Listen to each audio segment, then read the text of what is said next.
আগের কথা বাদ এখন আমরা কেমন আছি সেটাকে জাজ করার জন্য।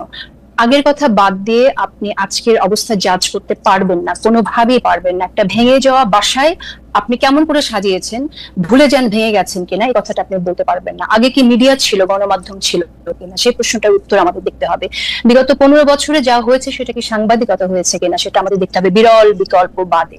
গত 15 বছর যা হয়েছে সেটা তো আমরা দেখেছি।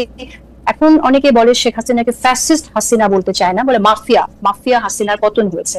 তো মাফিয়া আওয়ামী লীগ বা মাফিয়া হাসিনা যে শাসন 15 বছর করেছে, এই শাসনটা যে করতে পেরেছে এই জায়গাটায় তাদেরকে এনাবেল করেছে কারা? তারা কিন্তু আপনার এই মিডিয়ায় তাদেরকে সহযোগিতা করেছে 15 বছর শাসন করার জন্য। আমরা তো গণমাধ্যমকে বলি ফোর্থ স্তম্ভ, চতুর্থ স্তম্ভ। সেই জায়গা থেকে গণমাধ্যম হচ্ছে দর্পণ, একটা রাষ্ট্র কেমন চলছে, সরকার কেমন করছে সেটা দেখার দর্পণ হচ্ছে গণমাধ্যম। সেই গণমাধ্যম সেই দর্পণ দেখায় নাই, দেখিয়েছে মানবতার মা শেখ হাসিনাকে, দেখিয়েছে যে কাঁদো বাঙালি কাঁদো, বাঙালির চোখে পানি নাই, কিন্তু ফোর্স করেছে মিডিয়াতেও সারা মাস যদি শোক করে যে কাঁদো বাঙালি কাঁদো, অথচ তারা কখনোই গুম খুনের কথা তুলে ধরে নাই।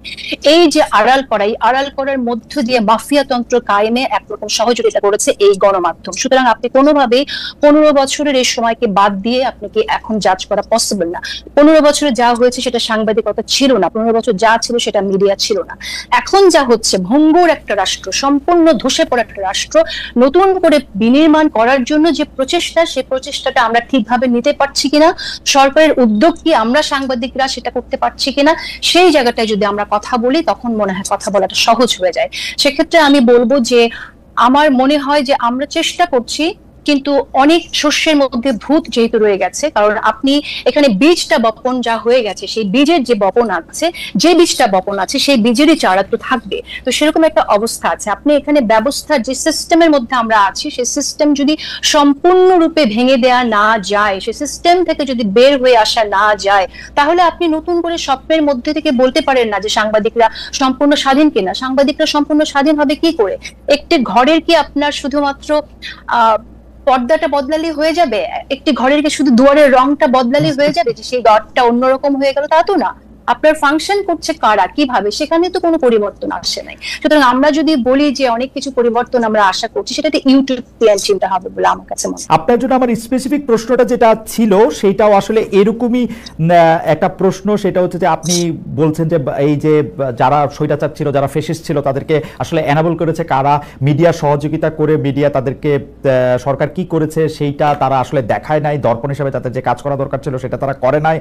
কিন্তু মুশকিল হচ্ছে তথ্য প্রযুক্তির যুগে আমরা কিন্তু মিডিয়া যে এটা করে নাই, মিডিয়া যে এটা এরকম ফেল করে গেছে, সেই জন্য বাংলাদেশের জনগণ, পাঠক, অডিয়েন্সও মিলিয়ে মিডিয়াকে কিন্তু সাংঘাতিক রকমের হলুদ কার্ড, লাল কার্ড দেখিয়ে গেছে। এবং মিডিয়া কিন্তু বাংলাদেশে ইরেলেভেন্ট একটা জিনিসে পরিণত হয়েছিল শেখ হাসিনার সময়ে।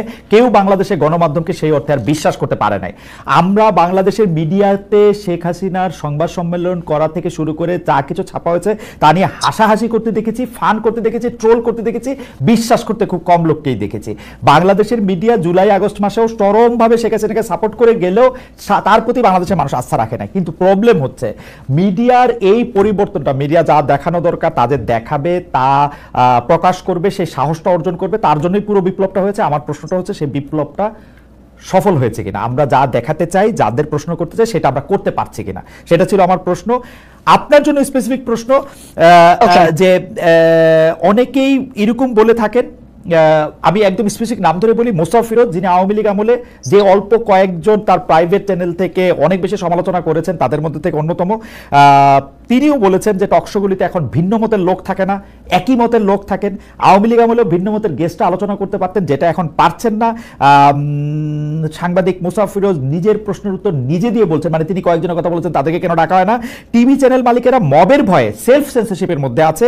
আওয়ামী লীগ আমলে যেটুকু স্বাধীনতা ছিল তাও এখন নেই। কাজী হোসেন, আপনি যদি একটু মন্তব্য করতেন। আমরা জুলকারনাইন স্যারের কাছেও একটা অন্য প্রশ্নে যাব, এটা নিয়ে জি। নিশ্চয়ই নিশ্চয়ই। আচ্ছা, আমি এই প্রশ্নটা উত্তর দেওয়ার আগে আপনার কথাটা বলি আগে, যে আপনি যে মন্তব্যটি করেছেন যে মানুষ, মিডিয়া ইররিলেভেন্ট হয়ে গিয়েছিল মানুষের কাছে।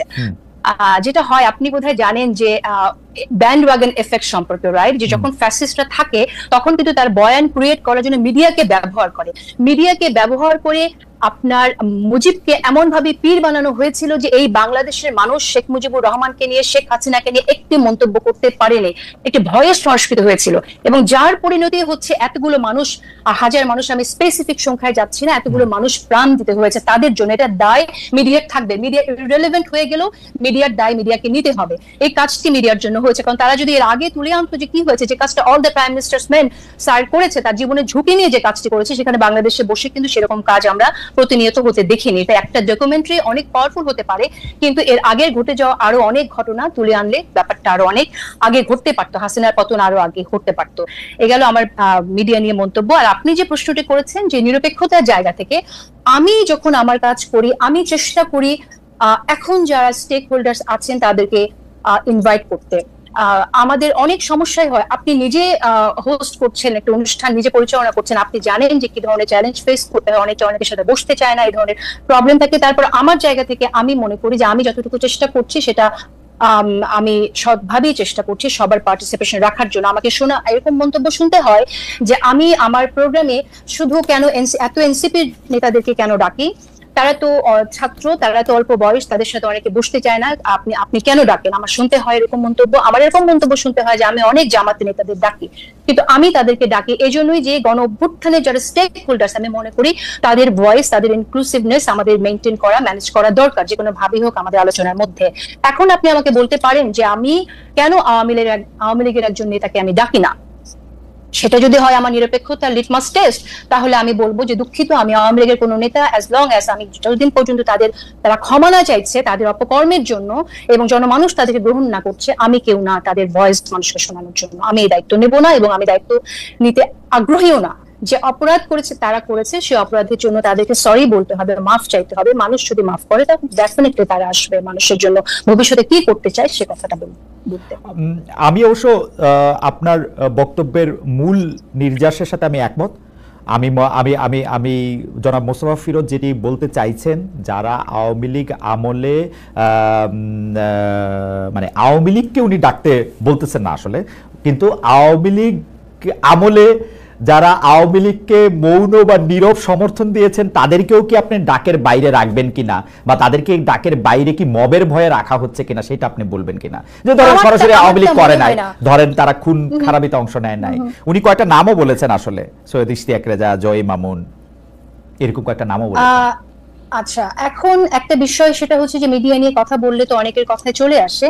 তো আমি আসলে দেখেন, আমরা তো কলিগস একসময় একসাথে কাজ করেছি, কিন্তু আমরা অত্যন্ত দুঃখজনক ভাবে প্রত্যক্ষ করেছি যে যখন চোখের সামনে, সবার চোখের সামনে এই ছাত্রদের হত্যা করা হয়েছে, তখন তারা এই পতিত হাসিনার অফিসে গিয়ে তারা যে বক্তব্য রেখেছেন, এটা তো আমাদের জন্য অত্যন্ত দুঃখজনক ছিল। টু উইটনেস, সাক্ষী হওয়া ইতিহাসের, যে সাংবাদিকরা এই জায়গায় চলে যেতে পারে, তাদের মানবতা বোধ তারা এইভাবে বিসর্জন দিতে পারে, এই অন্ধত্ব তাদেরকে পেয়ে বসতে পারে, এটা তো আমাদের